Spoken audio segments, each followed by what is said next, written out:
മിഥില ബാലൻ മാനാഞ്ചിറയിൽ നിന്ന് ചേരുന്നു. മിഥില, ഇപ്പോൾ നമുക്ക് ലഭിക്കുന്ന വിവരമനുസരിച്ച് ഗവർണർ അവിടെ എത്തുന്നു, കടകളിലൊക്കെ കയറുന്നു, സാധനങ്ങൾ വാങ്ങുന്നു, ജനങ്ങളോട് സംവദിക്കുന്നു. ഇത്തരത്തിലൊരു പദ്ധതിയാണ് അദ്ദേഹത്തിനുള്ളതെന്ന് ഗവർണറുടെ വൃത്തങ്ങൾ അറിയിക്കുന്നു എന്നൊരു വിവരം കൂടി നമുക്ക് ലഭിക്കുന്നുണ്ട്.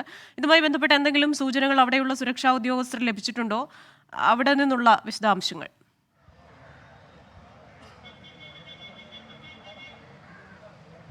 ക്രിസ്റ്റീന, ഇവിടെയുള്ള സുരക്ഷാ ഉദ്യോഗസ്ഥർക്ക് യാതൊരു തരത്തിലുള്ള ഇൻഫർമേഷനും ഇതുമായി ബന്ധപ്പെട്ട് ലഭ്യമായിട്ടില്ല.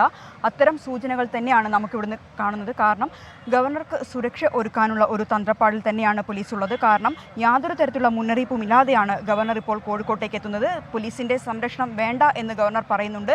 എന്നിരുന്നാൽ പോലും ഇത്തരത്തിൽ പ്രതിഷേധ സാധ്യത നിലനിൽക്കുന്ന ഒരു സാഹചര്യത്തിൽ തന്നെയാണ് കൂടുതൽ പോലീസുകാരെ മാനാഞ്ചിറയിൽ ഇറക്കിക്കൊണ്ട് സുരക്ഷ ഒരുക്കാനുള്ള ഒരു നീക്കത്തിലേക്ക് പോലീസ് ഇപ്പോൾ പോകുന്നത്. ഏതാനും നിമിഷങ്ങൾക്കകം, തൊണ്ടയാട് കഴിഞ്ഞു ഗവർണറെങ്കിൽ ഏതാനും നിമിഷങ്ങൾക്കകം തന്നെ അദ്ദേഹം ഇവിടെ മാനാഞ്ചിറയിൽ എത്തിച്ചേരും. മാനാഞ്ചിറ എന്ന് പറയുന്നത് വലിയൊരു ഏരിയ തന്നെയാണ്. അത് എവിടെ, ഏത് ഭാഗത്ത് അദ്ദേഹം എത്തും എന്നതുമായി ബന്ധപ്പെട്ട ഒരറിയിപ്പും നിലവിൽ പോലീസിന് ലഭ്യമായിട്ടില്ല. അതുകൊണ്ട് തന്നെ ഓരോ ഭാഗങ്ങളിലായി പ്രത്യേകം പോലീസിൻ്റെ ടീമിനെ നിയോഗിച്ചുകൊണ്ടുള്ള ഒരു പ്രവർത്തനമാണ് ഇപ്പോൾ നടക്കുന്നത്. ഇതിന് ചുക്കാൻ പിടിക്കുന്നത് കോഴിക്കോട്ടെ പുതിയ DCP ആയിട്ടുള്ള അനൂജ് പള്ളിവാളാണ്.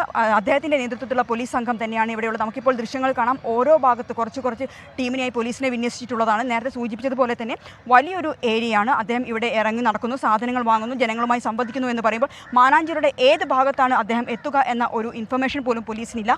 ആ ഒരു ഇൻഫർമേഷൻ ഇല്ലാത്തത് കൊണ്ട് തന്നെയാണ് ഇത്തരത്തിൽ പല ഭാഗങ്ങളിലായി പോലീസിനെ വിന്യസിപ്പിച്ചുകൊണ്ടുള്ള ഒരു സുരക്ഷാ ക്രമീകരണങ്ങളിലേക്ക് പോലീസ് കടക്കുന്നത്. എന്തുതന്നെയായാലും ഏതാനും നിമിഷങ്ങൾക്കകം തന്നെ അദ്ദേഹം ഇവിടെ എത്തിച്ചേരും. കൂടുതൽ പോലീസ് സംഘങ്ങളെ ഇങ്ങോട്ട് എത്തിക്കുന്നുണ്ട്. അതിനുള്ള മുന്നൊരുക്കങ്ങൾ നമുക്കിപ്പോൾ ദൃശ്യങ്ങൾ കാണാം. കൂടുതൽ പോലീസിനെ ഇങ്ങോട്ട്, പോലീസ് വണ്ടിയിൽ ഇങ്ങോട്ട് എത്തിച്ചുകൊണ്ടിരിക്കുന്ന കാഴ്ചയാണ് നമുക്ക് ഇവിടെ നിന്നും കാണാൻ കഴിയുന്നത്. ഗവർണറെ പോലുള്ള ഒരാൾക്ക് സുരക്ഷ ഒരുക്കുക എന്നത് പോലീസിനെ സംബന്ധിച്ചിടത്തോളം വലിയ വെല്ലുവിളിയാണ്. പ്രത്യേകിച്ച് ഇന്നത്തെ ഒരു സാഹചര്യത്തിൽ ഇരു വിഭാഗങ്ങളും പോർവിളി മുഴക്കിക്കൊണ്ട് നിൽക്കുന്ന ഈ ഒരു സാഹചര്യത്തിൽ ഗവർണർക്ക് സുരക്ഷ ഒരുക്കുക എന്നത് പോലീസിനെ സംബന്ധിച്ചിടത്തോളം ചെറിയൊരു ഷോർട്ട് നോട്ടീസിൽ, പ്രത്യേകിച്ച് യാതൊരു അറിയിപ്പും ഇല്ലാതെയാണ് ഗവർണർ ഇങ്ങോട്ട് എത്തുന്നത്.